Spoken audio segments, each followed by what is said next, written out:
வெற்றியடைய உன் கனவுகள் உன்னை அழைக்கின்றன. நீ விட்டு விடாதே, வல்லமை உன்னிடம்தான். துணிவு, நீ விழுந்தாலும் மறுபடியும் எழுந்து செல். தோல்விகள் உன்னை வலிமையாக்கும். அமைதி, சிந்தனை அமைதியுடன் செயல்படு. உன் மன அமைதி உன்னை உன் வெற்றிக்கான திறவுகோல். நம்பிக்கை, நம்பிக்கையை கைவிடாதே.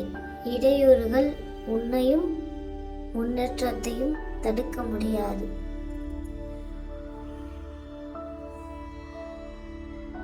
முன்னேற்றம், நீ சென்ற பாதை சுமையாக இருக்கலாம், ஆனால் அது உன்னை வெற்றிக்கான பாதையில் கொண்டு செல்லும்.